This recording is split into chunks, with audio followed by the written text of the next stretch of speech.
100 రకాల నిత్య సత్యాలు. 1. తల్లిదండ్రులను పూజించాలి. ఏ స్థితిలోనూ దూషించరాదు. 2. మంత్రోపదేశం చేసినవారు మాత్రమే గురువు. తక్కిన విద్యలు నేర్పినవారు అధ్యాపకులు మాత్రమే. అట్టి గురువును ఏ పరిస్థితిలోనూ నిందించరాదు.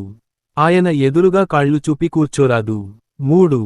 భోజనం తూర్పు, ఉత్తర దిక్కుల వైపు కూర్చొని చేయాలి. 4. చిన్న పిల్లల్ని చూడ్డానికి వెళ్ళేటప్పుడు, అనారోగ్యవంతుల దగ్గరికి వెళ్ళేటప్పుడు, గుడికి వెళ్ళేటప్పుడు, గురుదర్శనానికి వెళ్ళేటప్పుడు, పురాణం వినటానికి వెళ్ళేటప్పుడు ఒట్టి చేతులతో వెళ్ళరాదు. ఏదో ఒకటి సమర్పించుకోవాలి. 5. భోజనానంతరం ఎంగిలి ఆకులు ఎత్తేవాడికి వచ్చే పుణ్యం అన్నదాతకు కూడా రాదు. 6. తల్లిదండ్రులకు నిత్యపాద నమస్కారం చేయడానికి మించిన ధర్మం, నిత్యాన్నదానం చేయడం కంటే మించిన పుణ్యం ఈ సృష్టిలో లేవు. 7. ఒకేసారి నీరు, నిప్పు 2 చేతులతో గాని, ఒకే చేత్తో గాని పట్టుకెళ్లరాదు. 8. తూర్పు, దక్షిణ దిక్కుల తల పెట్టి నిద్రపోవాలి. ఉత్తర, పశ్చిమాల వైపు తల పెట్టి నిద్రిస్తే వారు ప్రమాదాల పాలవుతారని మార్కండేయ పురాణం చెబుతుంది. 9. ఇంటికి గురువు వస్తే టక్కున లేచి నిలబడి ఎదురుగా వెళ్లి లోపలికి గౌరవంగా తీసుకొని వచ్చి ఆసనం వేసి కూర్చోబెట్టకుండా మాట్లాడరాదు. సాగనంపేటప్పుడు బయటకు వచ్చి గురువుని కొంచెం దూరం అనుసరించాలి. 10. పైన అనగా భుజాలమీదుగా వస్త్రం లేకుండా దైవపూజ చేయరాదు. భోజనం చేయకూడదు. 11. 2 చేతులతో ఎప్పుడూ తల గొక్కోరాదు.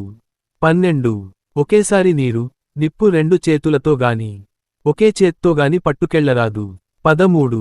ఇతరుల చెప్పులు, వస్త్రాలు ధరించకూడదు. 14.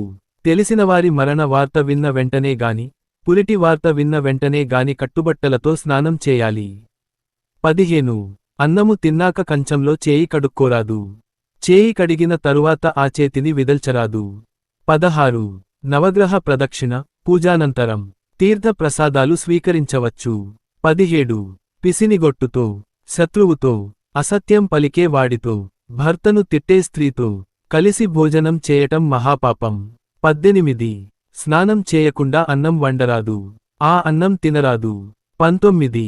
నోటితో అగ్నిని ఆర్పరాదు, ఊదరాదు. 20. పురాణాలు చెప్పే వ్యక్తి సర్వోత్తముడు. అటువంటి వారిని నిందించరాదు.